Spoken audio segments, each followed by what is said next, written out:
দাবি।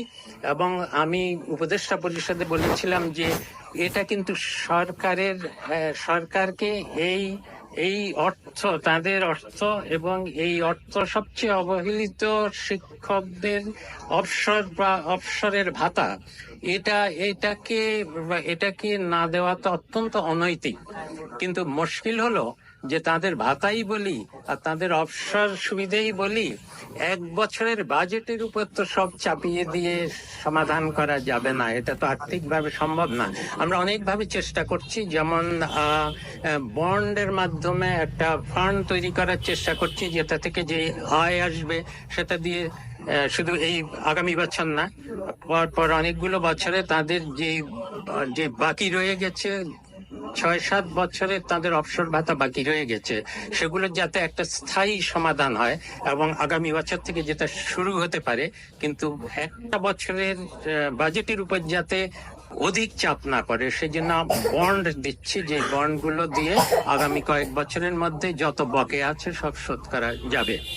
আর এতে করে এক বছরের বাজেটের উপর অনেক বেশি আর্থিক চাপ পড়বে না।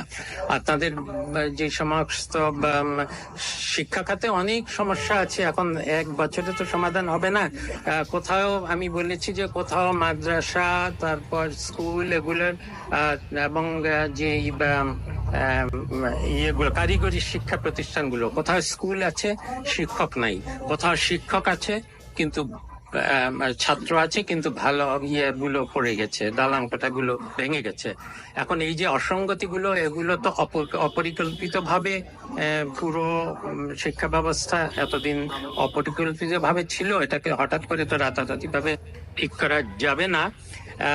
কিন্তু আমরা চাচ্ছি যে শুধু অবকাঠামো তৈরি করে খালি পড়ে থাকা বা মানসম্মত শিক্ষা না দেওয়ার থেকে বরং অবকাঠামোর কিছু ঘাটতি থাকলেও যাতে শিক্ষার মান উন্নত হয়, যাতে শিক্ষকরা আরেকটু ভালো সুযোগ সুবিধা পেতে পারেন, সেদিকে চেষ্টা করব। এ কারণে আপনারা দেখবেন যে আগামী বছরের বাজেটে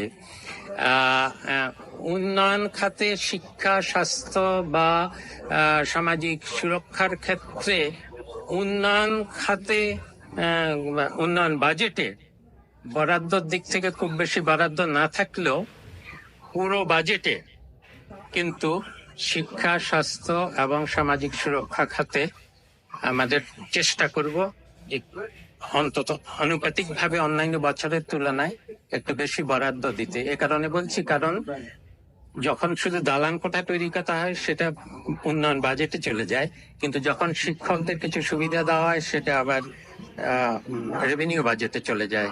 কাজেই এবার শিক্ষা, স্বাস্থ্য এসব খাতে যদি দেখতে হয় আমরা বেশি, এই যে আগামী বাজেট তৈরি হচ্ছে এখন, সেখানে আমরা কি গুরুত্ব দিয়েছি কিনা সেটা শুধু উন্নয়ন বাজেট দেখলে হবে না, সেটা পুরো বাজেটে শিক্ষা, স্বাস্থ্য ক্ষেত্রে কতদূর আমরা দিচ্ছি সেটার দিকে